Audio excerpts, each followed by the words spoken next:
ان الحمد لله نحمده ونستعينه ونستغفره ونعوذ بالله من شرور انفسنا ومن سيئات اعمالنا من يهده الله فلا مضل له ومن يضلله فلا هادي له واشهد ان لا اله الا الله وحده لا شريك له واشهد ان محمدا عبده ورسوله اما بعد فان خير الحديث كتاب الله وخير الهدي هدي محمد صلى الله عليه وسلم وشر الأمور محدثاتها وكل محدثة بدعة وكل بدعة ضلالة وكل ضلالة في النار.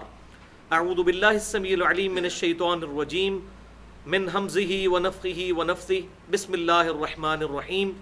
رب اشرح لي صدري ويسر لي أمري واحلل عقدة من لساني يفقهوا قولي. بسم الله الرحمن الرحيم. ان اللہ وملائکتہ یصلون علی النبی یا ایھا الذین آمنوا صلوا علیہ وسلموا تسلیما.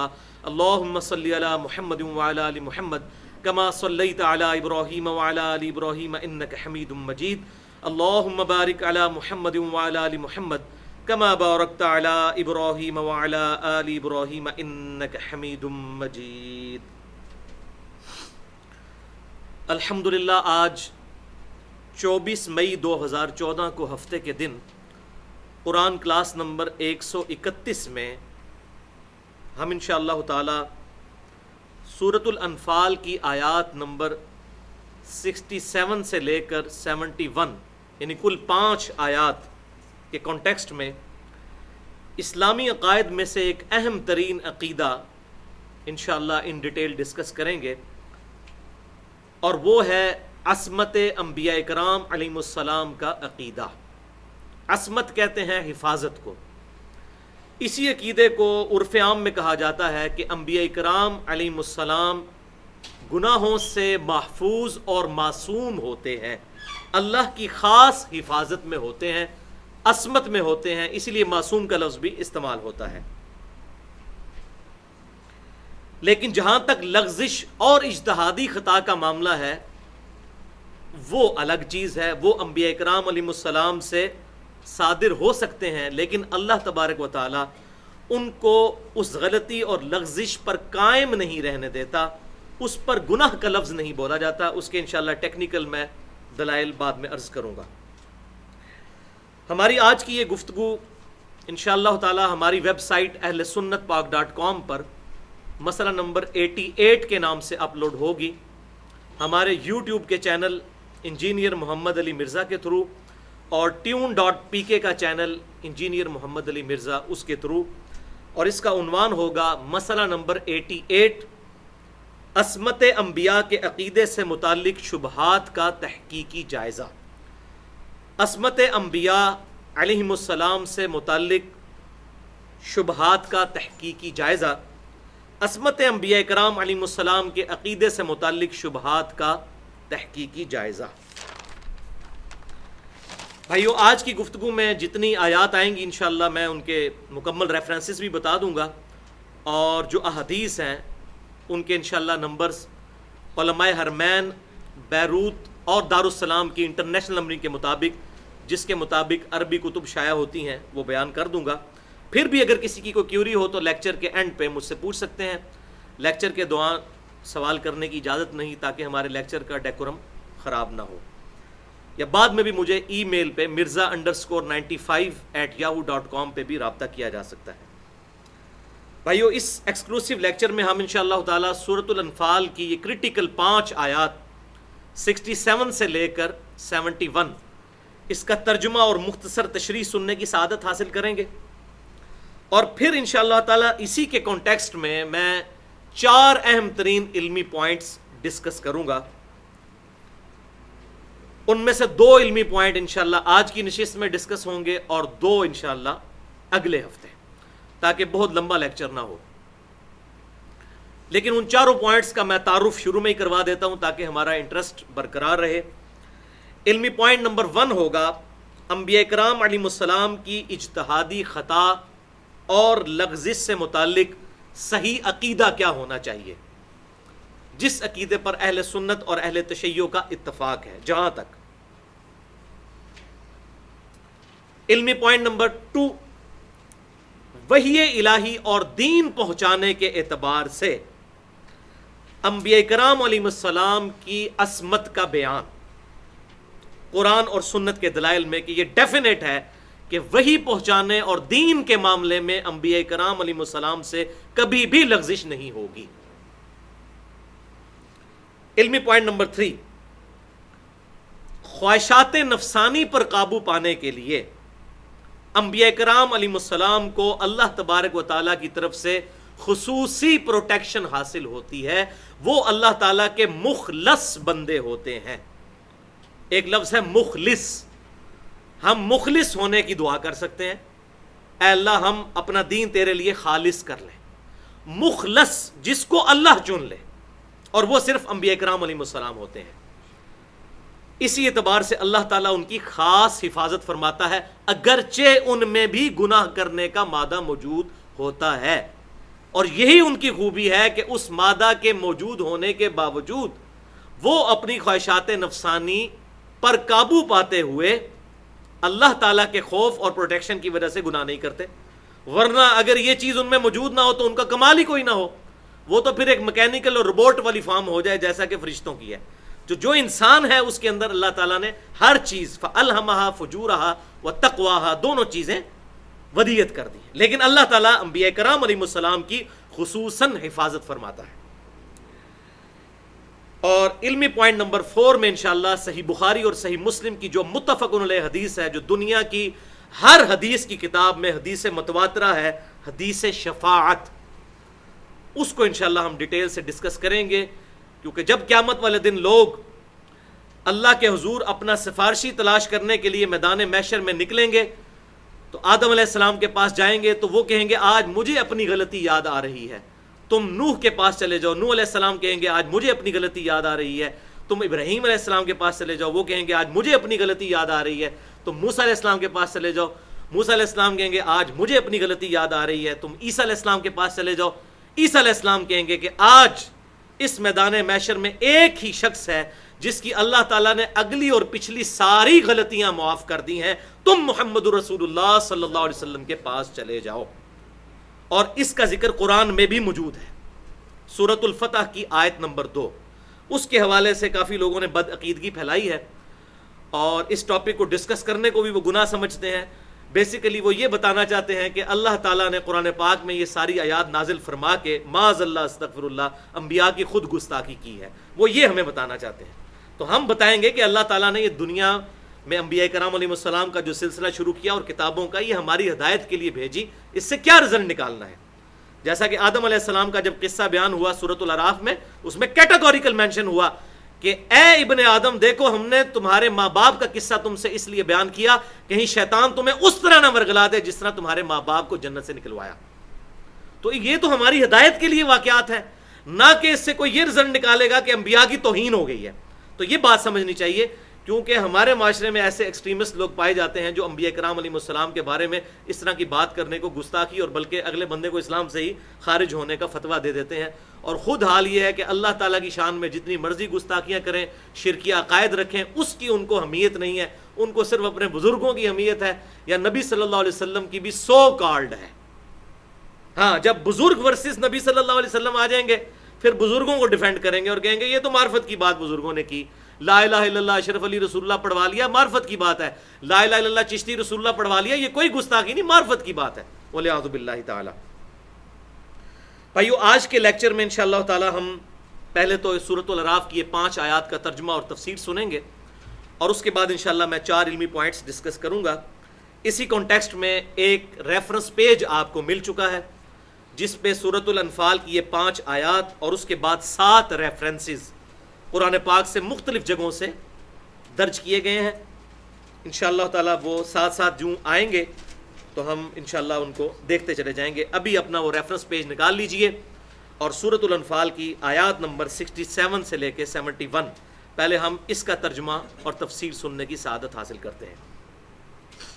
اعوذ باللہ السمیع العلیم من الشیطان الرجیم، بسم اللہ الرحمن الرحیم۔ سورۃ الانفال آیت نمبر 67 سے 71۔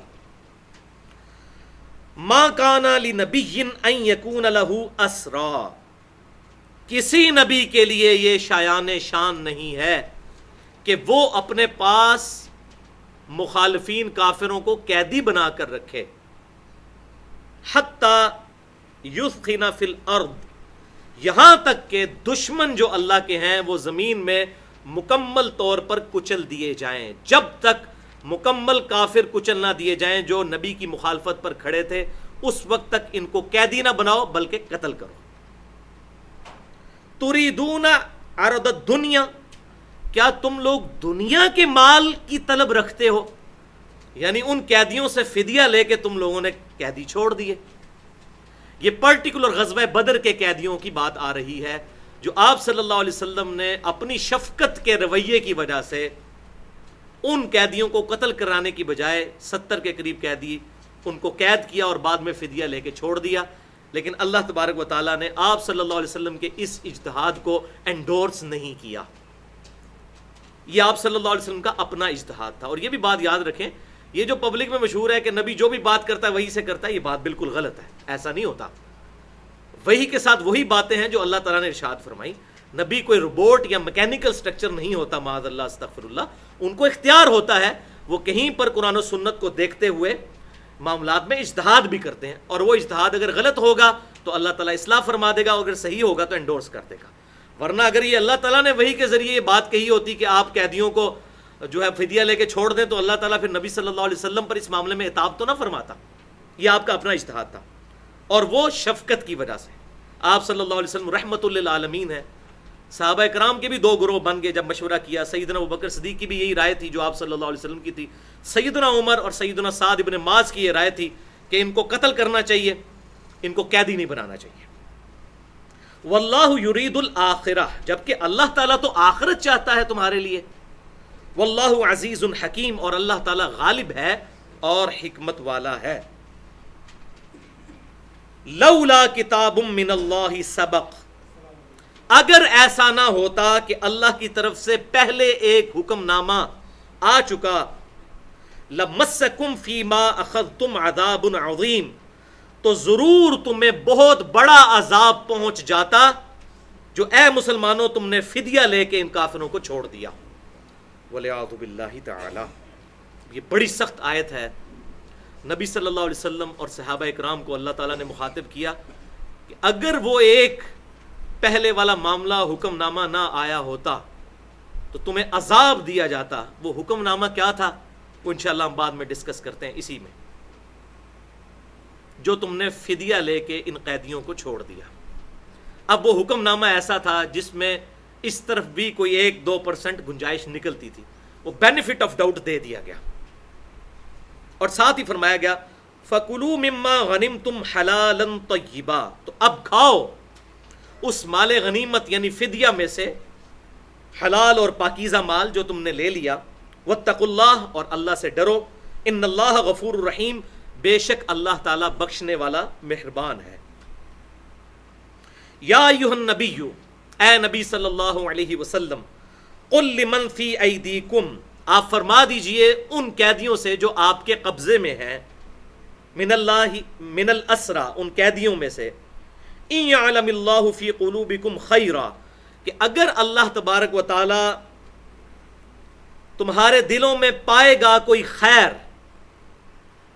یؤتکم خیرا مما اخذ منکم ویغفر لکم، تو جو تم نے فدیے میں دیا اس سے بہتر اللہ تمہیں بدلہ دے گا اللہ تعالیٰ، اور تمہیں معاف بھی کر دے گا۔ اس سے بہتر بدلہ کیا کہ تمہیں ایمان کی دولت سے ہی سرفراز کر دے۔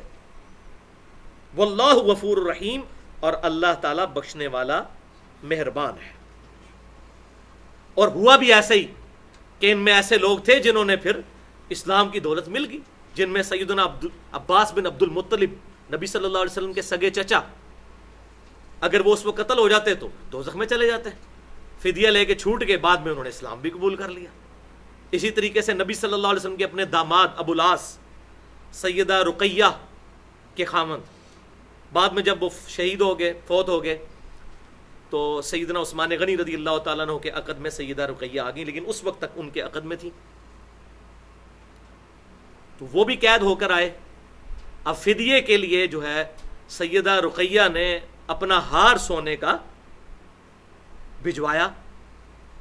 آپ صلی اللہ علیہ وسلم کے سامنے جب وہ ہار آیا تو آپ صلی اللہ علیہ وسلم آپ دیدہ ہو گئے کہ وہ حضرت ختیجہ کا ہار تھا جو آپ صلی اللہ علیہ وسلم نے حضرت ختیجہ کو دیا تھا، اور حضرت ختیجہ نے اپنی بیٹی کی شادی کے لیے سیدہ رقیہ کو دیا تھا. تو حضور صلی اللہ علیہ وسلم نے صحابہ سے پھر مشورہ کیا کہ اس کا کوئی ایکویلنٹ سلسلہ بنا لیا جاتا ہے، یہ ہار جو ہے نا میری بیٹی کو واپس کر دیا جائے اگر تم مجھے اجازت دو. پھر صحابہ نے اجازت دی. تو آپ یہ اندازہ کریں کہ اس وقت کس کشمکش سے صحابہ کرام اور نبی صلی اللہ علیہ وسلم کو گزرنا پڑا. سگے رشتے بھی تھے، حق بات بھی کرنی تھی، تو کس کیفیت سے گزرنا پڑا اس کا ہم آج اندازہ نہیں لگا سکتے. تو وہ ہار واپس کر دیا گیا، ان کو بھی ایمان کی دولت الحمدللہ نصیب ہو گئی.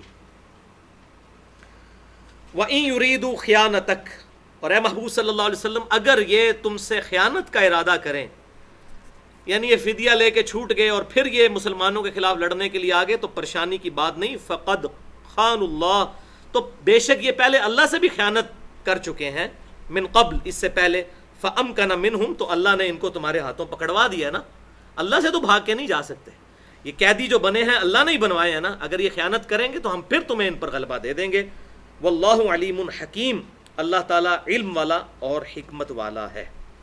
یہ ہوگی بھائیوں وہ آیات، اور اس میں واضح طور پر آیا کہ اگر کتاب میں وہ بات نازل نہ ہوئی ہوتی، حکم نامہ جس میں سے تعویل ایسی بن سکتی تھی اجتہادی خطا کی، تو ہم تمہیں عذاب دیتے جو تم نے یہ کام کیا. اب اس کی تفسیر میں مختلف علماء نے مختلف اقوال نقل کیے ہیں، لیکن قرآن کی سب سے بیسٹ تفسیر وہ ہے جو قرآن سے کی جائے. اور یہاں بھی میں کریڈٹ دیتا ہوں مولانا مودودی رحمۃ اللہ علیہ کو. انہوں نے اس کا سلوشن قرآن پاک سے تلاش کیا کہ آخر وہ کون سی بات تھی جس کی طرف اشارہ تھا. بعض لوگ تو یہاں تک کہنا شروع ہو گئے، انہوں نے اللہ پہ ڈال دی بات. نبی صلی اللہ علیہ وسلم کو اپنے زوم میں بچانے کے لیے انہوں نے کہا اللہ نے نبی کی تقدیر میں یہ لکھ دیا تھا اس لیے نبی نے یہ کام کیا، معاذ اللہ. لیکن مولانا مودودی رحمۃ اللہ علیہ نے قرآن پاک میں وہ حکم تلاش کیا کہ اگر وہ حکم نازل نہ ہوا ہوتا، جو الفاظ ہے لولا کتاب من اللہ سبق، اگر کتاب میں وہ بات پہلے نازل نہ ہوئی ہوتی تو تمہیں عذاب دیا جاتا جو تم نے فدیہ لے کے قیدی چھوڑ دیے. وہ بات کون سی تھی؟ اور وہ ملی پھر سورہ محمد صلی اللہ علیہ وسلم میں، جسے سورہ قتال بھی کہا جاتا ہے. یہ پہلی سورت تھی جس میں مسلمانوں کو قتال کا حکم آیا، سورہ محمد. اور اس کی آیت نمبر 4 میں وہ چیز مل گئی جو اس کے ساتھ فٹ ان بیٹھتی ہے، اور وہ آپ کے ریفرنس پیج کے اوپر ریفرنس نمبر 1 ہے. فَإِذَا لَقِيتُمُ الَّذِينَ كَفَرُوا، تو اے ایمان والو اب جب تمہارا کافروں سے جب مقابلہ ہوگا. اب یہ یاد رکھیے غزوہ بدر سے بھی بہت پہلے یہ سورہ قتال سورہ محمد صلی اللہ علیہ وسلم نازل ہو چکی ہے. تو اب جب کبھی مستقبل میں تمہارا کافروں سے مقابلہ ہو، فَضَرْبَ الرِّقَابِ، تو ان کی گردنیں اڑاؤ، حَتَّى إِذَا أَثْخَنْتُمُوهُمْ، یہاں تک کہ ان کی طاقت کو مکمل طور پر کچل دو. فَشُدُّ الْوَثَاقِ، اس کے بعد ان کو مضبوط قیدی بنا لو. لیکن شرط یہ لگائی کہ ان کی مکمل طاقت کچلی جائے تو قیدی بنائے جا سکتے ہیں. یہاں پھر آپ صلی اللہ علیہ وسلم اور چند صحابہ نے یہ اجتہاد کیا کہ غزوہ بدر میں ان کو شکست فاش ہوئی ہے، ان کی طاقت کچلی گئی ہے، جبکہ اللہ تبارک و تعالیٰ نے اصلاح فرمائی کہ طاقت نہیں کچلی گئی، ابھی تو غزوہ احد بھی ہونا ہے، خندق بھی ہونا ہے، اور آگے پتہ نہیں فتح مکہ تک بات جانی ہے. تو اس میں یہ آپ صلی اللہ علیہ وسلم اور چند صحابہ نے اجتہاد کیا کہ ان کی چونکہ کچلی گئی ہے طاقت، لہٰذا فشد الوثاق، ان کو قیدی بنایا جا سکتا ہے، جبکہ طاقت ابھی کچلی نہیں گئی تھی. یہ وہی لفظ ہے جو پہلے استعمال ہوا، اثخنتموہم، یہ وہی لفظ جو اس میں بھی آیا تھا، حتی یثقن فی الارض. فَإِمَّا مَنًّا بَعْدُ وَإِمَّا فِدَاءً، اس کے بعد جب تم قیدی بنا لو لیکن طاقت مکمل طور پر کچلی جا چکے، تو اس کے بعد تمہاری مرضی ہے، چاہے تو احساناً قیدیوں کو چھوڑ دو، چاہے فدیہ لے کر.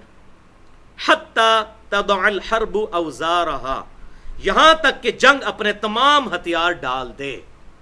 تو جنگ نے ہتھیار نہیں ڈالے تھے بدر میں، وہ بیٹل فیلڈ ختم ہوئی تھی، جنگ تو جاری رہی مسلسل 7-8 سال تک. پہلے بیٹل فیلڈ آف بدر، پھر بیٹل فیلڈ آف احد، پھر بیٹل فیلڈ آف خندق، پھر بیٹل فیلڈ آف خیبر. چلیں وہ تو یہودیوں کے ساتھ تھی. اس کے بعد پھر الٹیمیٹلی فتح مکہ. تو جنگ مکمل ختم نہیں ہوئی، اوزار انہوں نے اپنے جنگ کے نہیں ڈالے تھے. ذالک، یہ ایسا ہی ہے، وَلَوْ يَشَاءَ اللَّهُ لَانْتَصَرَ مِنْهُمْ، اور اگر اللہ تعالیٰ چاہتا تو خود ہی ان کافروں سے نبٹ سکتا تھا. وَلَٰكِن لِيَبْلُوَ بَعْضَكُمْ بِبَعْضٍ، لیکن اللہ تعالیٰ کی یہ سنت ہے کہ وہ بعض کو بعض کے ذریعے آزماتا ہے، کافروں کو مسلمانوں کے ذریعے اور مسلمانوں کو کافروں کے ذریعے. اور یہ شیطان بھی جو اللہ نے پیدا کیا ہماری آزمائش کے لیے. وَالَّذِينَ قُتِلُوا فِي سَبِيلِ اللَّهِ، اور جو لوگ پھر قتل کیے جائیں گے اللہ کی راہ میں، فَلَن يُضِلَّ أَعْمَالَهُمْ، تو ایسے لوگوں کے اعمال اللہ تعالیٰ ہرگز ضائع نہیں کرے گا. یہ آیت تھی جس کی وجہ سے اجتہاد کیا آپ صلی اللہ علیہ وسلم اور چند صحابہ نے، اور دوسری طرف دوسرے لوگ تھے جو اس سے یہ اجتہاد نہیں کرتے تھے. اللہ تعالیٰ نے ان کی رائے کو انڈورس کیا، سیدنا عمر اور باقی لوگوں کی، لیکن بینیفٹ آف ڈاؤٹ دے دیا کہ انہوں نے یہ تعویل یہ کر لی تھی سیدنا ابوبکر اور نبی صلی اللہ علیہ وسلم نے کہ ان کی طاقت کچلی گئی ہے، 70 سردار مارے گئے تھے. لیکن اللہ تبارک و تعالیٰ نے فرمایا کہ یہ ایسا نہیں ہے اور اس کی اصلاح فرما دی. اب بھائیو 4 علمی پوائنٹس ہیں جو ڈسکس کرنے ہیں، 2 آج اور انشاءاللہ 2 اگلی دفعہ انہی آیات کے کانٹیکسٹ میں. یہ بڑا نازک ٹاپک ہے اور میں یہ بات کوئی فخر کے طور پر نہیں کر رہا، درد کے طور پر کر رہا ہوں. اس ٹاپک کو نہ کسی نے آج تک لکھنے کی حد تک ہاتھ ڈالا ہے، نہ کسی بریلوی نے، نہ دیوبندی نے، نہ اہل حدیث نے، نہ اہل تشیع نے، نہ تقریر میں. کیونکہ جیسے ہی کوئی اس کو ٹاپک بنائے گا اس کو گستاخ رسول ڈکلیئر کر دیا جائے گا. اور جن لوگوں نے اس کو ٹاپک بنایا انہوں نے پھر قرآن پاک کا مذاق اڑانا شروع کیا، اور نبی کے دفاع میں انہوں نے قرآن کی آیات کا وہ تختہ مشق بنایا، چاہے وہ مفتی احمد یار خان نعیمی صاحب ہوں یا پیر کرم شاہ صاحب الازہری ہوں. یقین کریں انسان پڑھتا ہے تو شرم کے مارے اپنی نظریں جھکا لیتا ہے کہ ایک مسلمان کا یہ ایٹیچیوڈ ہے کہ وہ بجائے قرآن پاک کو انڈورس کرنے کے معاذ اللہ اپنے ایٹیچیوڈ سے اللہ کو ڈانٹنے کی کوشش کر رہا ہے کہ تو نے قرآن میں ایسی آیات کیوں نازل کی ہیں. وَلِعِیاذُ بِاللَّهِ تعالی. اسی لیے تو بھارے شریعت میں مفتی امجد علی صاحب جو احمد رضا بریلوی صاحب کے خلیفہ ہیں، انہوں نے واضح لکھ دیا ہے کہ قرآن پاک میں انبیاء کرام علیہ السلام کی جو غلطیوں کا بیان آیا ہے، ایسی آیات کو بیان کرنا، ان کا درس دینا یہ حرام ہے. اور طاہر القادری صاحب تو ایک قدم آگے گئے، انہوں نے ایک جھوٹی روایت بنا دی کہ جی ایک کوئی سیدنا عمر کے زمانے میں کوئی شخص تھا، وہ فجر کی نماز میں روزانہ عبس وتولى پڑھتا تھا، اس کو سیدنا عمر نے قتل کروا دیا. والعیاذ باللہ تعالی. تو اپنی باتوں کو ثابت کرنے کے لیے تو وہ جعلی باتیں بھی پھر بنانے سے شرم حیا نہیں کرتے ہیں. والعیاذ باللہ تعالی. تو یہ 4 علمی پوائنٹس ہیں، آج 2 انشاءاللہ 2 اگلی دفعہ. علمی پوائنٹ نمبر 1، اور وہ ہے بھائیو غزوہ بدر کے قیدیوں والا یہ جو ایشو تھا، اس کا جو اجتہادی معاملہ ہے وہ میں نے بتا دیا. اس میں بینیفٹ آف ڈاؤٹ آپ صلی اللہ علیہ وسلم اور صحابہ کرام کو دیا گیا، لیکن اصلاح کر دی گئی کہ یہ آپ نے صحیح نہیں کیا. لیکن ساتھ ہی رحمت کا تقاضا یہ کہ اب جو فدیہ لے چکے ہو یہ حلال اور پاک ہے، تم اسے استعمال کر سکتے ہو، اس میں کوئی حرج نہیں ہے. اور آئندہ کا لائے عمل بھی ایڈوائس فرما دیا.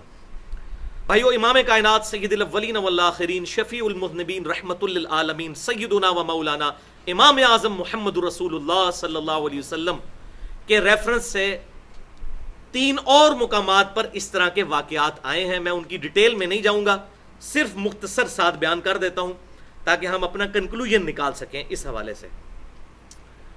اور ایک سیدنا یونس علیہ السلام کے بارے میں بھی. پہلا واقعہ آپ صلی اللہ علیہ وسلم کے بارے میں سورہ آل عمران میں آیا، غزوہ احد کے کانٹیکسٹ میں. جب آپ صلی اللہ علیہ وسلم کے 4 دانت مبارک شہید ہو گئے تو صحیح مسلم میں انٹرنیشنل نمبرنگ کے مطابق 4645 نمبر حدیث ہے کہ آپ صلی اللہ علیہ وسلم کی مبارک زبان سے یہ الفاظ نکل گئے کہ اللہ تعالیٰ ایسی قوم کو کیسے ہدایت دے گا جنہوں نے اپنے نبی کے دانت شہید کر دیے، اس کا چہرہ خون سے رنگ آلود کر دیا. تو اس وقت سورہ آل عمران کی آیت نمبر 128 نازل ہوئی اور آپ صلی اللہ علیہ وسلم کو تنبیہ کی گئی کہ اے نبی آپ کا کوئی اختیار نہیں ان کے بارے میں، اللہ چاہے تو ان کو عذاب دے اور اللہ چاہے تو ان کی توبہ قبول کر لے. اور یہی ہوا. جس شخص خالد ابن ولید کی وجہ سے نبی صلی اللہ علیہ وسلم کے وہ 4 دانت مبارک شہید ہوئے، اسی کو ایمان کی دولت نصیب ہوئی، اور جہاں آپ صلی اللہ علیہ وسلم کی مبارک زبان سے ان کے لیے سخت الفاظ نکلے کہ اس کو ہدایت کیسے مل سکتی ہے، سیف اللہ کا لقب اسی مبارک زبان سے کہلوایا۔ یہ اللہ کے ڈیوائن ڈیسیژن ہے۔ انک لا تہدی من احببت ولکن اللہ یہدی من یشاء، سورۃ القصص آیت نمبر 56۔ اے نبی، جس سے تم محبت کرتے ہو تم اسے ہدایت نہیں دے سکتے، اللہ جسے چاہتا ہے ہدایت دیتا ہے۔ اور یہ آیت پرٹیکولر بخاری اور مسلم دونوں کے اندر ابو طالب کی جب ڈیتھ ایمان پر نہیں ہوئی اس کانٹیکسٹ میں نقل کی گئی ہے۔ آپ صلی اللہ علیہ وسلم غمگین ہوئے تو آپ صلی اللہ علیہ وسلم کو تسلی دی گئی کہ یہ آپ کا کوئی ڈیسیژن نہیں، آپ کا کام ہے دعوت دینا، اللہ تعالیٰ جس کو ہدایت کے لیے چن لے، اور ظاہر ہے اللہ تعالیٰ زبردستی نہیں چنتا، والذین جاہدوا فینا لنہدینہم سبلنا، جو لوگ ہماری راہ میں کوشش کریں گے ان کو ہم اپنی راہ دکھائیں گے۔ کوشش نہیں کریں گے تو ابو جہل کی طرح ذلیل و خوار ہو جائیں گے، کوشش کریں گے تو بلال حبشی غلام ہو کر بھی سیدنا عمر ان کو کہتے تھے سیدنا بلال رضی اللہ تعالیٰ۔ کوشش کریں گے تو اللہ تعالیٰ نواز دے گا۔ دوسرا واقعہ سورہ التوبہ کی آیت نمبر 43 میں، غزوہ تبوک کے کانٹیکسٹ میں منافقین نبی صلی اللہ علیہ وسلم کے پاس جھوٹے بہانے لے کر آئے، آپ صلی اللہ علیہ وسلم کو ان کی فیس ریڈنگ سے پتہ چل گیا کہ یہ بہانے کر رہے ہیں، لیکن آپ نے شفقت کی وجہ سے ان کو جہاد میں جانے کی رخصت دے دی کہ کوئی جانے کی ضرورت نہیں۔ یہ فرسٹ ٹائم موقع آیا تھا غزوہ تبوک جس میں ہر بندے کا قتال پہ جانا فرض تھا، نہیں جائے گا تو منافق ڈکلیئر ہو جائے گا۔ اس سے پہلے کسی غزوے کے لیے یہ چیز نہیں آئی تھی۔ آپ صلی اللہ علیہ وسلم نے اپنی شفقت کی وجہ سے اجازت دے دی۔ پھر یہ سورہ توبہ کی آیت نمبر 43 نازل ہوئی، اے نبی اللہ آپ کو معاف کرے، آپ نے ان کو کیوں جانے دیا؟ بڑے سخت الفاظ اس حوالے سے آئے۔ اسی طریقے سے تیسرا موقع سورہ عبس جو پارہ نمبر 30 کے اندر ہے، آپ صلی اللہ علیہ وسلم کی خدمت میں ایک نابینا صحابی آئے، ان کو نظر کچھ نہیں آتا تھا، آپ صلی اللہ علیہ وسلم کافروں کو دعوت و تبلیغ کا کام کر رہے تھے، کوئی ڈیلیگیشن ملنے کے لیے آیا ہوا تھا، تو انہوں نے کہا یا رسول اللہ مجھے ایک مسئلہ بتائیں، تو آپ صلی اللہ علیہ وسلم، یہ پورا واقعہ جو ہے قرآن پاک میں بھی سورہ عبس کی پہلی 12 آیات کے اندر، اور جامعہ ترمذی میں انٹرنیشنل نمبر کے مطابق 3331 نمبر حدیث میں یہ پورا واقعہ کتاب التفسیر چیپٹر میں موجود ہے۔ تو آپ صلی اللہ علیہ وسلم نے اپنے چہرہ مبارک پر ناگواری کے آثار لے کر آئے، زبان سے کچھ نہیں کہا۔ تو اللہ تعالیٰ نے آپ صلی اللہ علیہ وسلم کو کہا کہ جن لوگوں کو آپ دعوت دے رہے ہیں یہ تو آپ کے ساتھ صرف حجت بازی کرنے کے لیے آئے ہیں، اور یہ لوگ جنہوں نے اپنی زندگی دین کے لیے وقف کر دی ہے، صحابہ صفا میں سے عبداللہ ابن ام مکتوم، ان کو آپ مسئلہ بتائیں جو شوق سے سیکھنا چاہتے ہیں، نہ کہ ان کو زبردستی آپ ہدایت دیں گے۔ اس سے امت کو بھی ایک درس ملا کہ جو بندہ شوق سے آ کے آپ سے بات پوچھتا ہے اس کو آپ پروٹوکول سے بات بتائیں، اور جو شوق نہیں رکھتا اس کو بس پوری پوری بات بتائیں۔ پرائورٹی اس کی ہو جو شوق کے ساتھ ریگولرلی چیزوں کو ایکسیپٹ کرنے کی کوشش کرتا ہے، جو ویسے چسکا لینا چاہتا ہے اور بحث در بحث کرتا ہے اس پہ اپنا ٹائم ضائع کرنے کی ضرورت نہیں۔ امت کو بھی اس سے ایک سبق ملا۔ اور چوتھا واقعہ سیدنا یونس علیہ السلام کے بارے میں سورۃ الانبیاء کی آیت نمبر 87 میں آیا، اور اس کی ڈیٹیل تورات میں بھی ملتی ہے کہ یونس علیہ السلام نے جب دیکھا کہ قوم نے ایمان قبول نہیں کیا تو یونس علیہ السلام نے عذاب کے آثار نمایاں ہوتے دیکھے تو وہی کا انتظار کیے بغیر وہاں سے نکل گئے، اور یہ گمان کیا کہ اللہ تعالیٰ مجھے اس پہ گرفت نہیں کرے گا، اب عذاب تو سامنے آ گیا، ان پہ عذاب تو آ ہی جانا ہے، اور جب عذاب آنے والا ہوتا ہے تو اہل ایمان کو اللہ تعالیٰ اور نبی کو وہاں سے نکالتا ہے، لیکن وہی کا انتظار انہوں نے نہیں کیا اور گمان کیا کہ اللہ تعالیٰ گرفت نہیں کرے گا۔ یہ الفاظ سورہ انبیاء میں موجود ہیں کہ گمان کیا گرفت نہیں کرے گا۔ پھر اللہ تعالیٰ فرماتا ہے کہ پھر وہ ظلمات میں ڈالے گئے، اور تورات میں ڈیٹیل آتی ہے کہ 3 دن اور 3 رات تک ایک بہت بڑی مچھلی کے پیٹ میں رہے، اور وہاں پھر انہوں نے پکارا، سورہ انبیاء آیت نمبر 87، لا الہ الا انت سبحانک انی کنت من الظالمین، اے اللہ تیرے سوا کوئی معبود نہیں، تو تو پاک ہے، جرم کرنے والا میں ہی ہوں۔ اور اس پہ فتویٰ اللہ تعالیٰ کی طرف سے سورہ الصافات کی آیت نمبر 144 میں آیا کہ اگر یونس علیہ السلام مچھلی کے پیٹ میں یہ دعا نہ پڑھتے، لا الہ الا انت سبحانک انی کنت من الظالمین، یہ تسبیح نہ کرتے جس کا سورہ انبیاء میں ذکر آیا، تو اس دن مچھلی کے پیٹ سے نکالے جاتے جس دن مردے اٹھائے جائیں گے، قیامت تک مچھلی کے پیٹ میں رہتے اگر ہم سے معافی نہ مانگتے۔ اور یہاں تو یہ معاملہ ہوا اور اس کا بینیفٹ جو ہے حضرت یونس کی قوم کو مل گیا. واہ سبحان اللہ, یہ رب کی بے پرواہی ہے. سورہ یونس میں آیا کہ اللہ تعالیٰ فرماتا ہے کوئی قوم ایسی نہیں گزری کہ جس پہ عذاب کے آثار آ جائیں اور وہ معافی مانگے اور ہم ان کی معافی قبول کر لیں سوائے قوم یونس کے. کیونکہ عذاب آ جائے تو آپ کو پتا ہے فرعون نے بھی موت کے وقت کہا تھا کہ میں موسیٰ علیہ السلام اور فرعون ہارون علیہ السلام کے رب پر ایمان لاتا ہوں, لیکن اللہ تعالیٰ نے کہا اب نزع کے وقت, موت کے غرقے کے وقت, تو عذاب کے جب آثار نمایاں ہو تو اللہ تعالیٰ فرماتا ہے ہم نے کبھی کسی قوم سے عذاب نہیں ٹالا سوائے قوم یونس کے. سورہ یونس میں اس کا ذکر ہے, اس کا نام ہی سورہ یونس ہے. یہ ایک ایکسیپشنل کیس ہے. وہ بیسیکلی جو نبی کے معاملے میں ڈیبٹ تھا وہ کریڈٹ بن گیا امت کے حق میں, اور وہ ساری کی ساری قوم 1,00,000 کے قریب وہ مسلمان ہو گئی. واہ اللہ اکبر کبیرہ والحمد للہ کثیرہ وسبحان اللہ بکرۃ واصیلا سبحان اللہ وبحمدہ عدد خلقہ ورضا نفسہ وزنۃ عرشہ ومداد کلماتہ.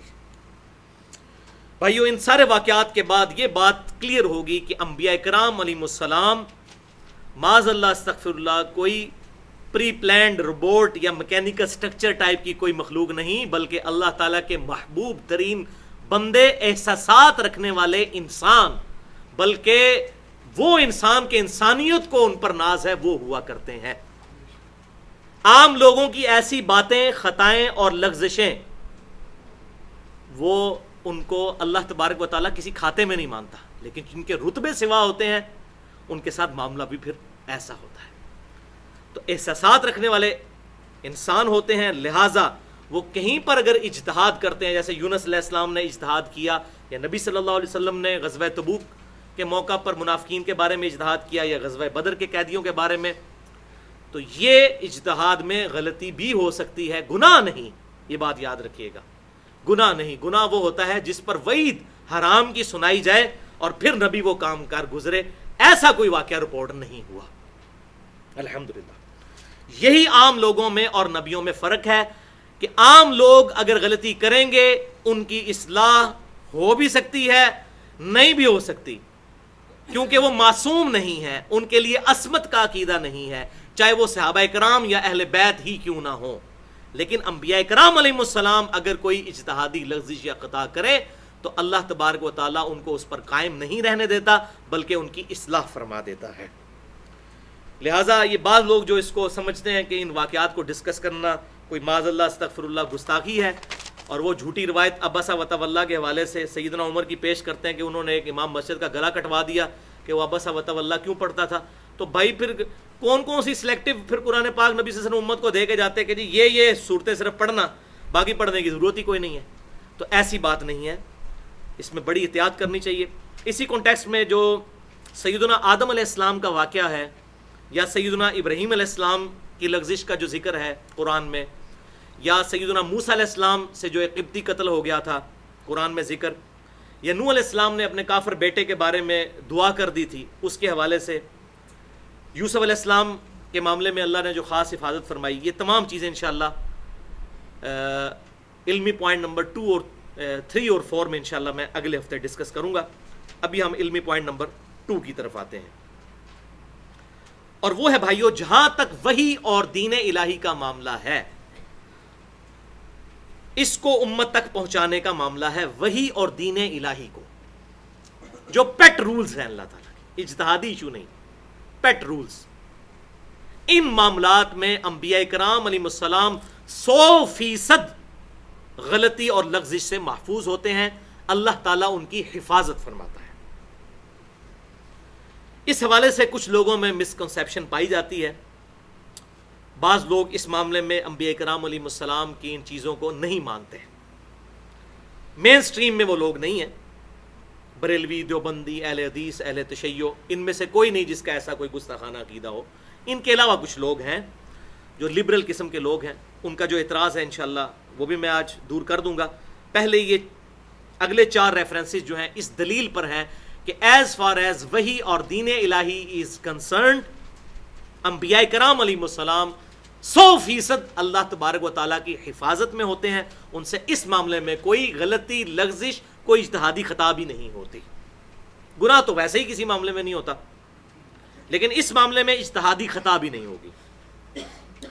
آپ کے پیج پہ ریفرنس نمبر 2 سورہ النجم کی پہلی 4 آیات۔ بسم اللہ الرحمن الرحیم، والنجم اذا ہوا، قسم ہے ستارے کی جب وہ ڈوبے۔ اب یہ بلیک ہولز کا کیا کنسپٹ ہے وہ تو آئنسٹائن نے آ کے اب ایکسپلور کی چیزیں، ایک علیحدہ سے ٹاپک ہے کہ ایسی بلیک ہولز پائے جاتے ہیں کائنات میں جہاں پر ستارے بھی جا کے غائب ہو جاتے ہیں، پوری پوری گلیکسیز۔ تو سورہ الواقعہ میں اللہ تعالیٰ نے فرمایا کہ اگر تمہیں یہ پتہ چل جائے تو یہ بہت بڑی قسم ہے جو ہم یاد فرما رہے ہیں کہ ستاروں کے ڈوبنے کی جگہ کی قسم، یہاں پر بھی وہ قسم یاد فرمائی۔ ما ضل صاحبکم وما غوا، تمہارے نبی نہ تو بہکے ہیں اور نہ بے راہ چلے ہیں۔ وما ینطق عن الہوا، اور وہ اپنی خواہش نفس سے کوئی بات نہیں کہتے۔ یہ کافر کہتے تھے یہ خود اس کا شاعرانہ کلام ہے، تو اللہ تعالیٰ نے یہ قرآن جو وحی کیا جا رہا ہے یہ ان کی خواہش نفس نہیں ہے۔ ان ہوا الا وحی یوحا، یہ تو وہ کلام ہے جو اللہ تعالیٰ نے ان پر وحی کیا ہے۔ اس کو بعض لوگوں نے جنرلائز کر دیا کہ نبی جو بھی بولتا ہے وحی سے بولتا ہے، یہ 100% غلط بات ہے۔ دین الہی کے معاملے میں، وحی کے معاملے میں، قرآن کے معاملے میں جو نبی صلی اللہ علیہ وسلم ارشاد فرماتے ہیں وہ اللہ کی طرف سے ہے، باقی کہیں آپ صلی اللہ علیہ وسلم کا اپنا اجتہاد جو ہے وہ آپ کی ذاتی رائے۔ تو یہ بات یاد رکھیے گا، یہ پرٹیکولر قرآن کے بارے میں ہے کہ کانٹیکسٹ ہی بتا رہا ہے کہ یہ قرآن کے بارے میں ہے کہ قرآن آپ صلی اللہ علیہ وسلم نے نفس سے نہیں کھڑا بلکہ اللہ کی وحی ہے۔ ریفرنس نمبر 3 آپ کے پیج کے اوپر، اور اس حوالے سے دوسری مثال قرآن پاک سے دوسرا ثبوت، یہ سورہ یونس کی آیات نمبر 15 سے لے کر 17 تک ہے، بہت امپورٹنٹ آیات ہیں۔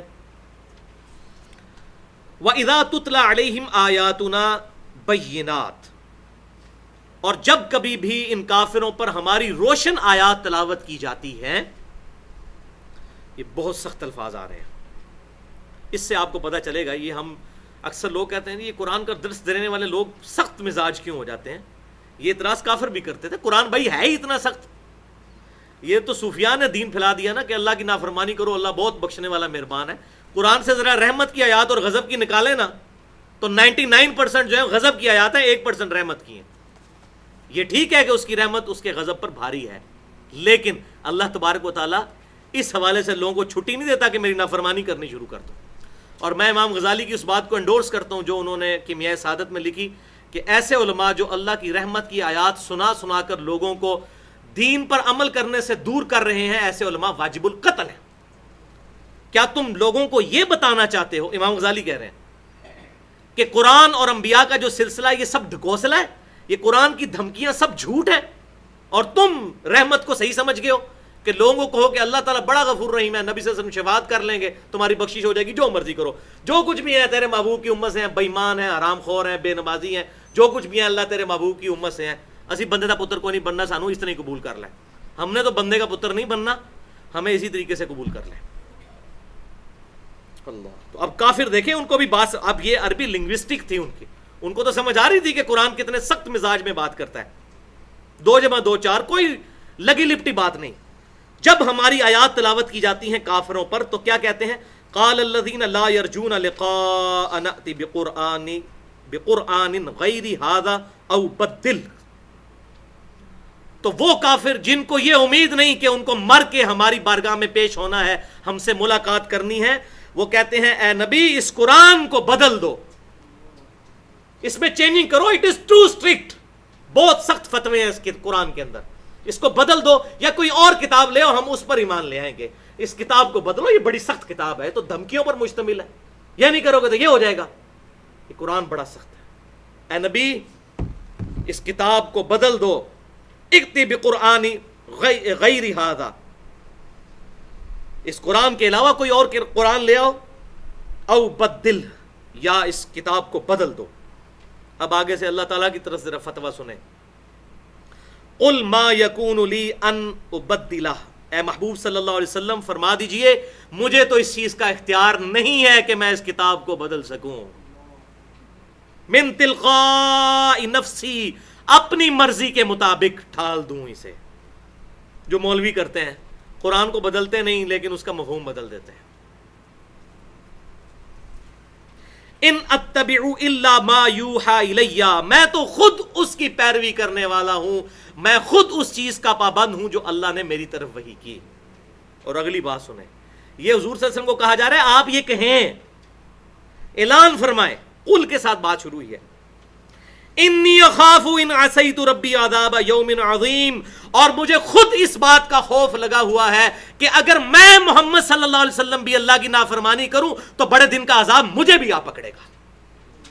کتنے کہتے ہیں بزرگوں نے نمازاں معاف نے، وہ جی اللہ تک پہنچنے کے لیے نمازیں چاہیے، جو پہنچ چکے ہیں ان کو نمازوں کی کیا ضرورت ہے. اور ادھر نبی کے بارے میں کیا بات آ رہی ہے. اور یہ آیت 3 دفعہ قرآن میں آئی ہے، یہ والی آیت، قل انی اخاف ان عصیت ربی عذاب یوم عظیم. یہ سورۃ الانعام میں آئی، سورہ یونس میں آئی، یہ ہم نے جو پڑھ رہے ہیں، اور سورہ زمر کے اندر آئی. مجھے خود ڈر ہے اس بات کا کہ بڑے دن کا عذاب مجھے بھی آ پکڑے گا اگر میں نے اپنے رب کی نافرمانی کی. قل لو شاء اللہ ما تلوتہ علیکم، اے نبی فرما دیجئے اگر اللہ چاہتا تو میں کبھی بھی یہ کتاب تم پر تلاوت نہ کرتا. میں نے اپنی مرضی سے تو نہیں کیا، یہ اللہ نے میری طرف وحی کی، میری ڈیوٹی لگائی اور میں اس کو سر انجام دے رہا ہوں. اللہ تعالیٰ نے یہ تاج میرے سر پر پہنایا، میں اپنی مرضی سے تو نہیں یہ کر رہا. ولا ادراکم، اور نہ اللہ تعالیٰ تمہیں اس کتاب سے باخبر کرتا. اگر اللہ چاہتا تو ایسا نہ کرتا. اس کے بغیر بھی اللہ تعالیٰ قیامت والے دن پکڑ سکتا ہے. جو ہماری جبلت کے اندر اللہ تعالیٰ نے حق اور باطل کا مادہ رکھ دیا ہے، انبیاء کرام علیہ السلام کتابیں نہ بھی آئیں تب بھی ہم اکاؤنٹیبل ہیں اللہ کی بارگاہ میں. اور میں اکثر کہتا ہوں ہالی ووڈ کی فلم کے اینڈ پہ بھی سچ کی جیت دکھائی جاتی ہے اور جھوٹ کی شکست. ہماری انسٹنکٹ میں یہ چیز موجود ہے کہ سچ اچھا ہے، جھوٹ برا. کسی کو دھوکہ دینا برا ہے اور کسی کے ساتھ خیر خواہی کرنا اچھا. یہ ہماری جبلت میں ہے. کتابوں اور انبیاء کی تعلیمات کے بغیر بھی ہر انسان کو یہ بات پتا ہے. تو اللہ تعالیٰ چاہتا تو کتابوں کے بغیر بھی اکاؤنٹیبلٹی کر سکتا تھا. تو اے نبی فرما دیجئے اگر اللہ تعالیٰ نہ چاہتا میں کبھی یہ تلاوت بھی نہ کرتا اور نہ یہ تم کو آگاہ کیا جاتا ہے اس کتاب کے اوپر. یہ تو اللہ کی مرضی سے ہو رہا ہے. فَقَدْ لَبِثْتُ فِيكُمْ عُمُرًا مِّن قَبْلِي، تو اے کفار مکہ میں اپنی عمر کا ایک اچھا خاصا حصہ تم میں گزار چکا ہوں. افلا تعقلون، اب بھی تمہیں عقل نہیں آتی کہ 40 سال میری زندگی کے تم میں گزرے، کیا تم نے مجھے کبھی جھوٹ کہتے ہوئے سنا؟ میرے 40 سال کے کریکٹر کو اللہ نے تم سے منوایا، صادق اور امین تم نے مجھے کہا.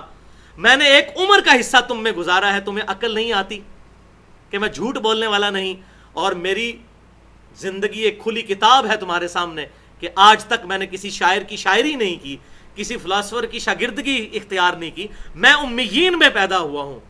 حتیٰ کہ اس کا کلائمیکس تو سورۃ العنکبوت کے اندر موجود ہے، آیت نمبر 48 میں، کہ اے محبوب صلی اللہ علیہ وسلم اس کتاب کے نزول سے پہلے نہ تو آپ کوئی چیز پڑھ سکتے تھے اور نہ اپنے دائیں ہاتھ سے لکھ سکتے تھے، ورنہ کافر کہتے ہیں کتاب آپ نے خود لکھ دی ہے. آپ امی تھے، یہ آپ کی خوبی تھی.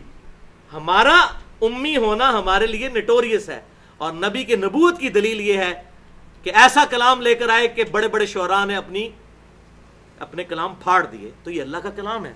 میں نے ایک عمر تم میں گزاری ہے، کیا تمہیں عقل نہیں آتی؟ فمن اظلم ممن افترى علی اللہ کذبا، تو اس سے بڑھ کر ظالم کون ہے؟ اس سے بڑھ کر ظالم کون ہے جو اللہ پر جھوٹ باندھ دے؟ کیا مطلب؟ جب تم مجھے صادق اور امین مانتے ہو تو سب سے بڑا مجرم میں ہوں گا اگر اللہ پر جھوٹ باندھ رہا ہوں. لیکن میں تو نہیں ہوں، تم خود بھی مانتے ہو کہ میں صادق اور امین ہوں. تو اب اگلا فتویٰ تم پر ہے. او کذب بآیاتی، یا اس سے بڑھ کر ظالم کون ہے کہ جو اللہ کی آیات کا انکار کرتے، یعنی تم اے کفار مکہ، اصل ظالم تم. انہ لا یفلح المجرمون، بے شک وہ ایسے مجرمین کو فلاح نہیں دیتا، ایسے مجرمین فلاح پانے والے نہیں ہیں. والعیاذ باللہ تعالی. تو بھائیو، نبی اپنی پیدائش سے لے کر اعلان نبوت تک اللہ تعالیٰ کی خاص حفاظت میں ہوتا ہے. الحمدللہ. یہاں آپ صلی اللہ علیہ وسلم کی اس 40 سالہ زندگی کو دلیل نبوت کی بنائی گئی، یہ اس بات کا ثبوت ہے. اللہ اکبر. اب اگلا ریفرنس جو ہے، تیسرا ریفرنس اسی کانٹیکسٹ میں آپ کے پیج کے اوپر ریفرنس نمبر 4، وہ سورہ بنی اسرائیل کی آیات نمبر ہے 73 اور 75. اب یہ اگلے دو ریفرنسز جو ہیں یہ بڑا کلائمیکس ہیں ان کے، یہ اس سے بھی سخت آیات آنے والی ہیں، لیکن ظاہر قرآن کی ہیں، میں نے خود نہیں لکھی، میں تو الحمدللہ یہ مقدمہ سمجھانے کی کوشش کر رہا ہوں. اب کئی لوگ کہیں گے جی کسی نے اس کو ٹاپک آج تک نہیں بنایا، تنوں کیڑی تکلیف ہے؟ تو مجھے تکلیف یہ ہے کہ اللہ تبارک و تعالیٰ ذالک فضل اللہ یؤتی من یشاء، اللہ تعالیٰ جس کو چن لے، جس کے ذریعے دین کا کام لے. ہم بھی اس چیز کو تڑپتے تھے، تو ہم نے یہ آیات جب پڑھتے تھے تو ہمیں بڑا آتا تھا کہ یہ کیا ہے، اس معاملے میں کیا ہے، اس کا کوئی آپٹیمل سولوشن ہونا چاہیے. تو الحمدللہ آج ڈسکس کر رہے ہیں. وَإِن كَادُوا، یہ سورہ بنی اسرائیل آیت نمبر 73 اور 75. اور اے نبی صلی اللہ علیہ وسلم، ان کفار مکہ کی تو کوشش تھی لَيَفْتِنُونَكَ عَنِ الَّذِي أَوْحَيْنَا إِلَيْكَ، کہ آپ صلی اللہ علیہ وسلم کو فتنے میں ڈال دیں اور آپ صلی اللہ علیہ وسلم کو راہ راست سے ہٹا دیں اس وحی سے، اوحینا الیک، جو ہم نے آپ کی طرف وحی کی ہے. کافر اس بات پر تلے ہوئے ہیں کہ آپ صلی اللہ علیہ وسلم کو اس وحی سے پچھلا دیں.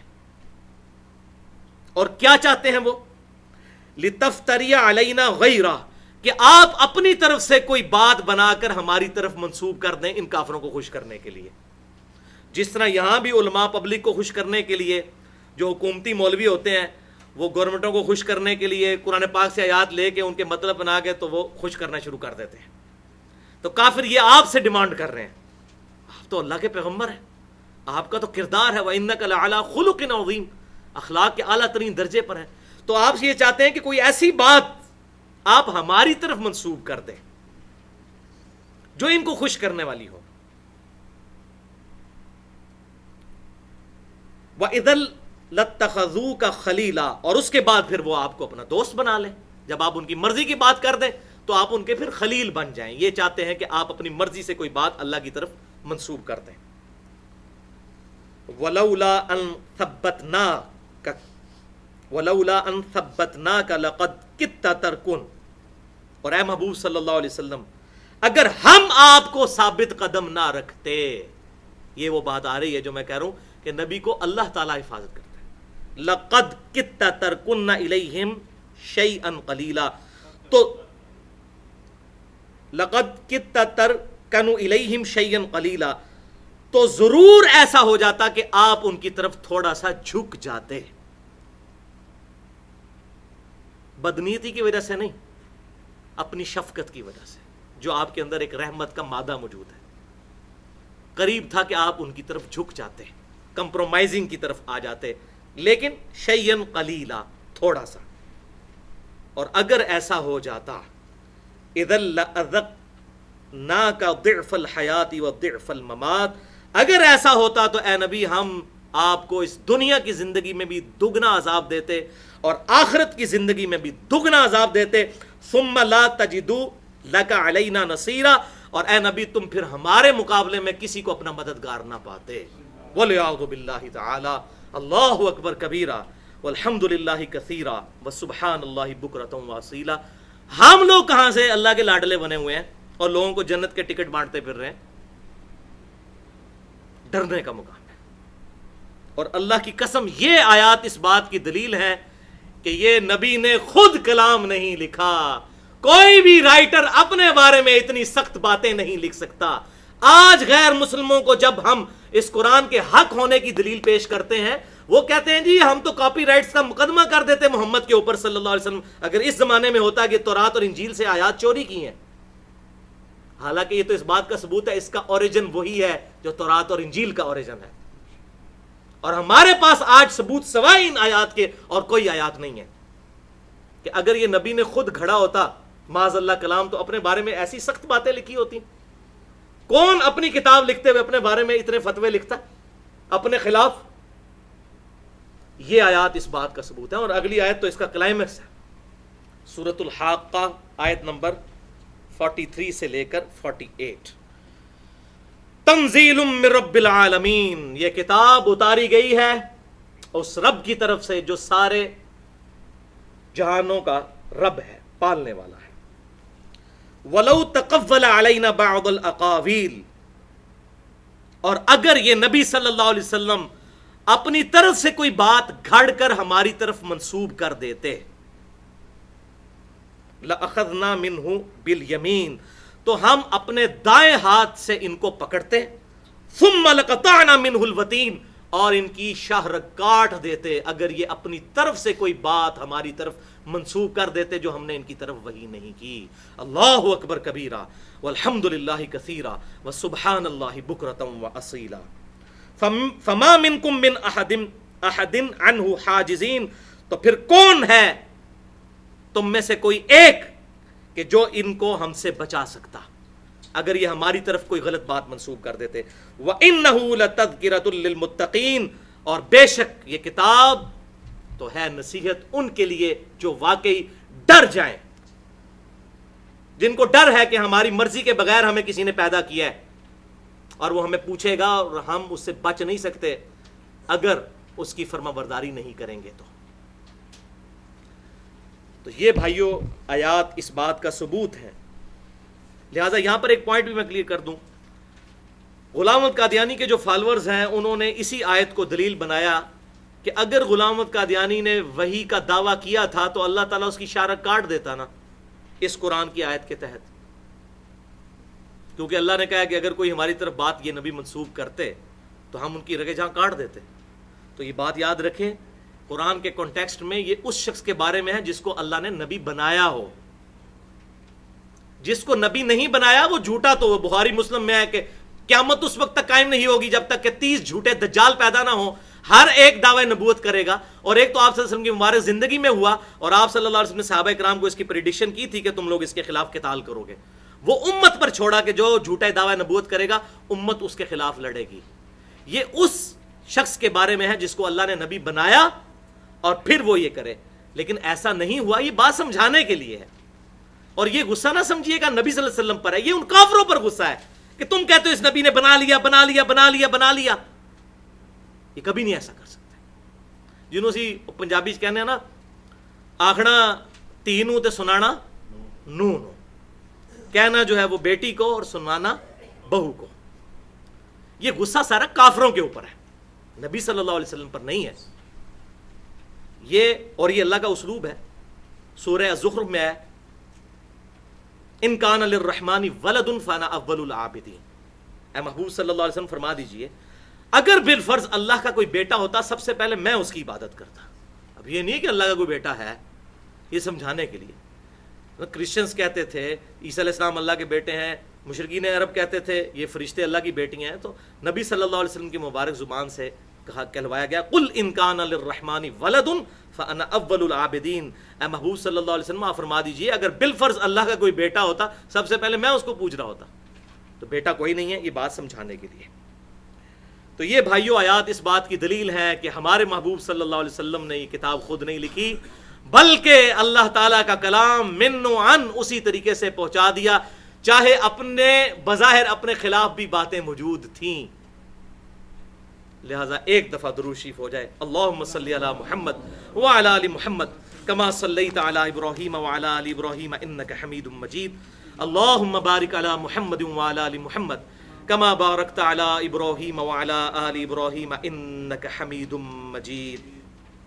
اب آخری 2 ریفرنسز رہ گئے ہیں، اس کو میں لیکچر کو کنکلوڈ کرتا ہوں، باقی انشاءاللہ اگلی دفعہ پوائنٹ نمبر 3 اور 4 ڈسکس کریں گے، اور وہ ہے یہ وہ کریٹیکل آیت جس کی وجہ سے بڑی خطرناک حد تک مسکنسیپشن بعض لوگوں میں پھیل گئی کہ نبی جو وہی امت تک پہنچاتا ہے اس میں بھی بعض اوقات شیطان کوئی چیز ملا دیتا ہے، اس کے لیے انہوں نے من گھڑت روایتوں کا بھی سہارا لیا، اور قرآن پاک کی یہ آیت قرآن پاک کی مشکل ترین آیت ہے تشریح کے اعتبار سے، سورۃ الحج کی 52 نمبر آیت، اس کو انہوں نے تختہ مشق بنایا یہ اپنا عقیدہ پروپیگیٹ کرنے کے لیے، لیکن یہ آیت کا کانٹیکسٹ اور اس کی تفسیر سورۃ الفرقان کی آیت نمبر 31 سے لے کر 33 تک معاملے کو بالکل کھول دے گی۔ اس پہ مجھے بڑی محنت کرنی پڑی کہ مجھے قرآن پاک سے کوئی کراس ریفرنس ملے، تو الحمدللہ بڑی محنت کے بعد یہ مجھے کراس ریفرنس سورۃ الفرقان کی 3 آیات مل گئیں، 31، 32 اور 33۔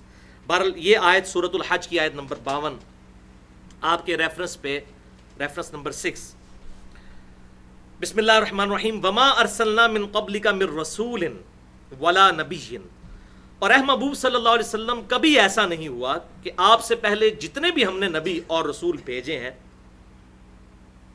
ان کے ساتھ یہ پرٹیکولر معاملہ ہوا، اللہ یہ ہوا اذا تمنا القى الشیطان فی امنیتہ، کہ جب کبھی نبی نے کوئی تمنا کی تو شیطان نے بھی اس میں اپنا حصہ ڈال دیا۔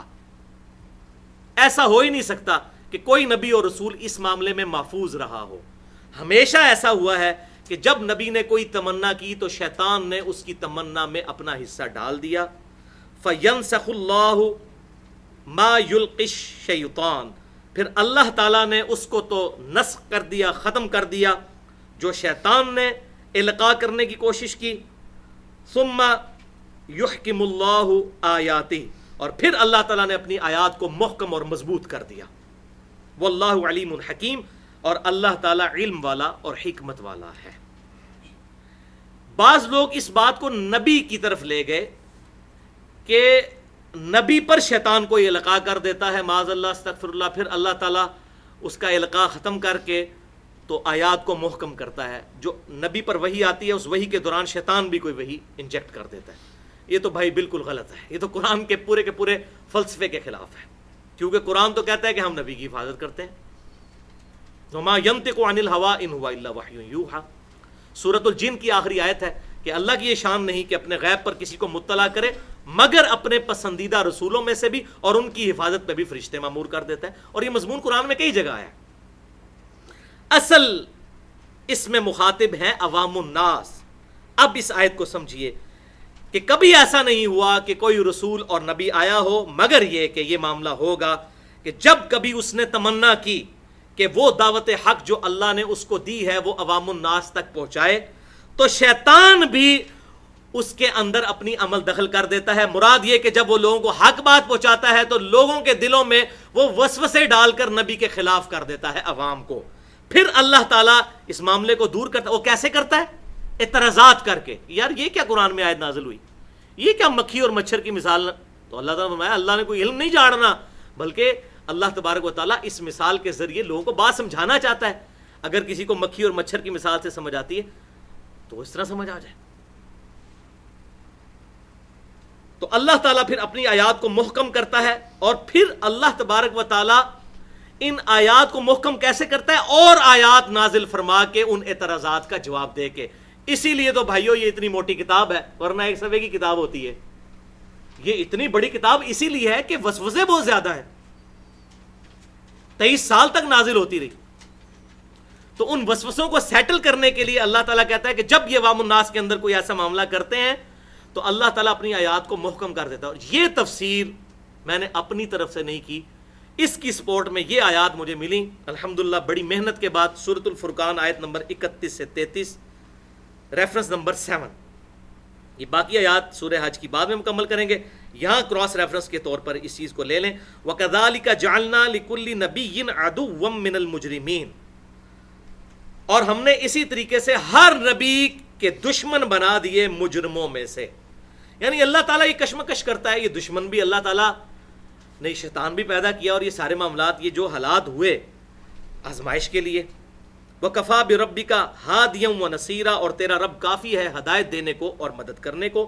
وَقَالَ الَّذِينَ كَفَرُوا لَوْلَا نُزِّلَ عَلَيْهِ الْقُرْآنُ جُمْلَةً وَاحِدَةً، اور کافر یہ اعتراض کرتے ہیں کہ یہ قرآن ایک اکٹھی کتاب کی صورت میں کیوں نہیں نازل ہوا؟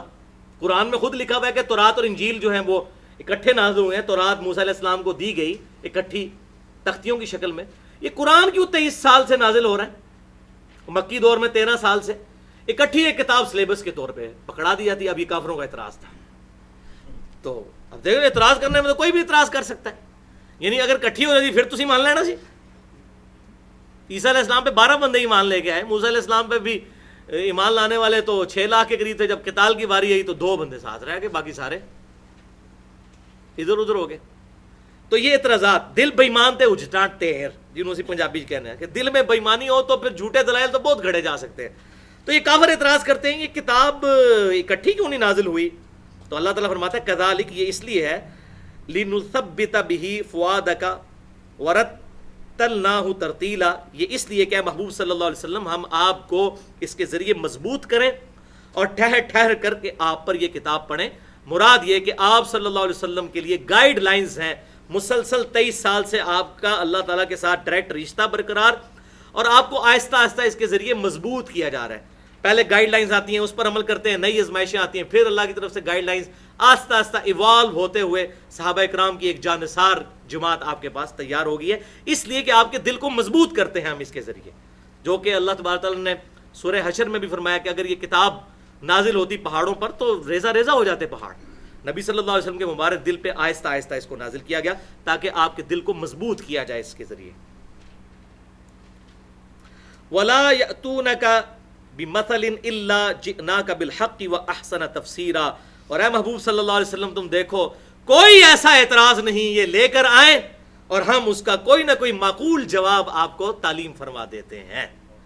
احسن تفسیرا. اب اس کو اوپر جوڑ لیں سورہ حج کی 52 نمبر آیت کے ساتھ کہ اللہ تعالیٰ فرماتا ہے جب کوئی شیطان کوئی کام ڈالنے کی کوشش کرتا ہے تو اللہ تعالیٰ شیطان کی اس معاملے کو پیچھے کر کے اپنی آیات کو محکم کرتا ہے، مراد یہ اس کا جواب دے دیتا ہے. اسی طریقے سے سورۃ الانبیاء میں آیا کہ یہ کافر جن کو پوج رہے ہیں، جن پتھروں کو، اللہ تعالیٰ ان پتھروں کو بھی دوزخ میں ڈال دے گا، ان بتوں کو بھی دوزخ میں پھینکے گا. تو کافروں نے مذاق اڑانا شروع کر دیا.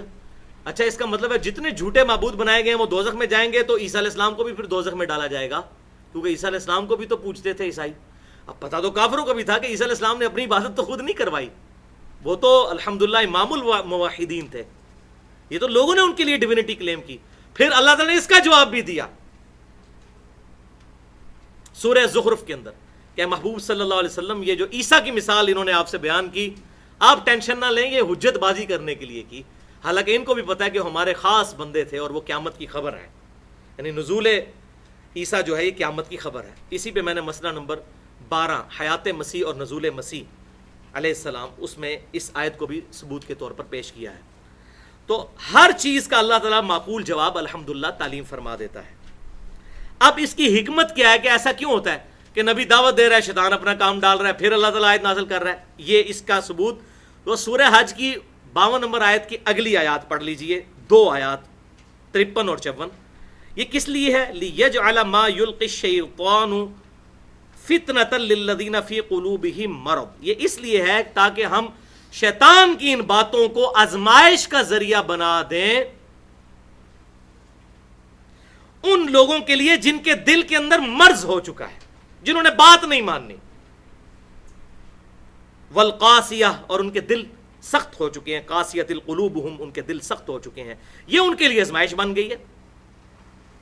اب اس بات کو اس سے بھی جوڑ لیجئے، جو یہ اکثر لوگ معاذ اللہ قرآن کی توہین کرتے ہیں، کہتے ہیں جی قرآن میں آیا یضل بہ کثیرا ویہدی بہ کثیرا، اللہ تعالیٰ اس کتاب کے ذریعے لوگوں کو گمراہ کرتا ہے اور ہدایت دیتا ہے. استغفر اللہ، یہ کانٹیکسٹ ہی نہیں ہے اس کا. یہ سورۃ البقرہ کی آیات پیچھے سے شروع ہوتی ہیں کہ کافر اعتراض کرتے ہیں کہ مکھی اور مچھر کی مثال قرآن میں کیوں آئی. تو اللہ تعالیٰ فرماتا ہے کہ ہمارا مقصد تو علم جھاڑنا نہیں بلکہ بات سمجھانا ہے. پھر اللہ تعالیٰ نے یہ الزامی جواب کے طور پر کہا تاکہ اللہ تعالیٰ اس کے ذریعے تمہیں گمراہ کرے. کیوں گمراہ کرے؟ کہ تم اس مثال کو ماننے کے لیے تیار ہی نہیں ہو رہے، اور ہدایت دے ان کو جو قرآن کو مان لیں. لہٰذا جو قرآن پڑھ کے قرآن کے اوپر عمل کر رہے ہیں نا، وہ ہے ہدایت والے. اور جو کہہ رہے قرآن ڈائریکٹ نہ پڑھو گمراہ ہو جاؤ گے، بیسیکلی وہ ہے یضل بہ کثیرا. اور کہتے ہیں جی قرآن پڑھ کے لوگ گمراہ ہو جاتے ہیں. قرآن میں کہیں نہیں لکھا ہوا قرآن پڑھ کے لوگ، یہ تو قرآن کا مقدمہ ہی ختم ہو جائے گا. یہ قرآن تو ہے ھدی للناس سورۃ البقرہ میں، وبینات من الھدی والفرقان، ہدایت کی روشن دلائل اور حق اور باطل میں تمیز کرنے والی کتاب. اگر ہم یہ کافروں کہیں جی یہ کتاب پڑھ کے آپ گمراہ بھی ہو سکتے ہیں اور صحیح بھی ہو، کہیں گے جی اپنے کول رکھو کتاب. استغفر اللہ، آؤٹ آف کنٹیکسٹ کوٹ کیا ہے. اللہ تعالیٰ نے ٹانٹ کیا کہ کافروں جب اس کتاب کی تم واضح باتوں کو نہیں مانتے تو تمہاری گمراہی میں اضافہ ہوتا ہے. ہم یہ اس لیے نازل کرتے ہیں کہ ایمان والوں کو اس سے اور ہدایت ملے اور تم لوگ اس کا انکار کر کے خود گمراہ ہو، انکار کر کے نہ کہ مان کے. اور یہاں پر بھی اللہ تعالیٰ فرما رہا ہے یہ ہم اس لیے کرتے ہیں تاکہ شیطان فتنہ کھڑے کر دے ان لوگوں کے لیے جن کے دلوں میں مرض ہے اور جن کے دل سخت ہو چکے ہیں. وَإِنَّ الظَّالِمِينَ لَفِي شِقَاقٍ بَعِيدٍ، اور یہ جو ظالم ہیں یہ تو دشمنی میں بہت آگے جا چکے ہیں. حق بات نظر بھی آ رہی ہے نا، پھر بھی نہیں ماننے. اور یہ ہمیشہ سے ہیومن انسٹنکٹ ہے، آج تک ہے. اب کسی بھی سنی سے پوچھ لیں کہ جی اہل سنت کی سب سے معتبر کتاب کون سی ہے حدیث کی، کہے گا جی بخاری اور مسلم. اور اس سے پوچھیں بھائی بخاری اور مسلم میں نماز کا جو طریقہ لکھا ہوا ہے آپ کو پتہ ہے؟ تو 95% سنی اس طریقے پہ نماز ہی نہیں پڑھ رہے دنیا کے. ادھر آگے وہ کتاب بیک گراؤنڈ میں چلی جائے گی, ان کے لیے آزمائش بن جائے گی. پھر کبھی کچھ کہیں گے جی وہ فلانی 6 لاکھ حدیثاں یاد سنتے, اینیاں کٹا دیتی ہیں تو اینیاں ودا دیتی ہیں. وہ 6 لاکھ حدیثیں نبی صلی اللہ علیہ وسلم کی کہاں سے آئیں بھائی؟ وہ ترک تھے. آپ کی ٹوٹل حدیثیں 10,000 ہیں, وہ 6 لاکھ ترک ہیں. اس میں نے مسئلہ نمبر 36 ضعیف الاسناد اور من گھڑت احادیث کے فتنے کا تحقیقی جائزہ 87 منٹ کی گفتگو الحمدللہ اس حوالے سے کی ہے. تو مخالفت پہ کوئی بندہ اترا ہے تو کبھی بھی حق بات نہیں مانتا, چاہے آپ اس کو قرآن حدیث کھول کے بھی دکھا دیں.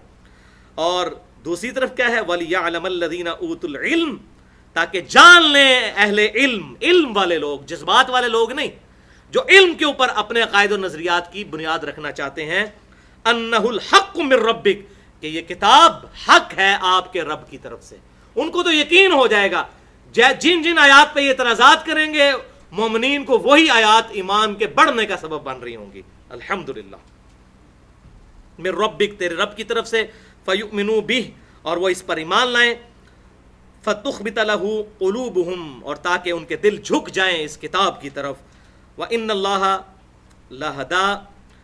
لہادی الذین آمنوا, بے شک اللہ تعالی ہدایت دینے والا ہے ایمان والوں کو, الی صراط مستقیم, سیدھے راستے کی طرف, ایمان والوں کو جو واقعی خود ایمان لانا چاہیں. تو یہ الحمدللہ سورۃ الحج کی آیت نمبر 52 سے لے کر 54 تک یہ معاملہ بالکل کلیئر ہو گیا اس حوالے سے. لیکن ابھی بھی کرٹیکل چیزیں کچھ باقی ہیں, انشاءاللہ اگلی دفعہ ڈسکس کریں گے. ایک چیز میں ڈسکس کر دوں, یہ سورۃ الحج کی 52 نمبر آیت کے کانٹیکسٹ میں ایک مرسل روایت ہے جو تفسیر ابن کثیر میں بھی نقل کی گئی. ابن کثیر نے بھی اس کو ضعیف ڈکلیئر کیا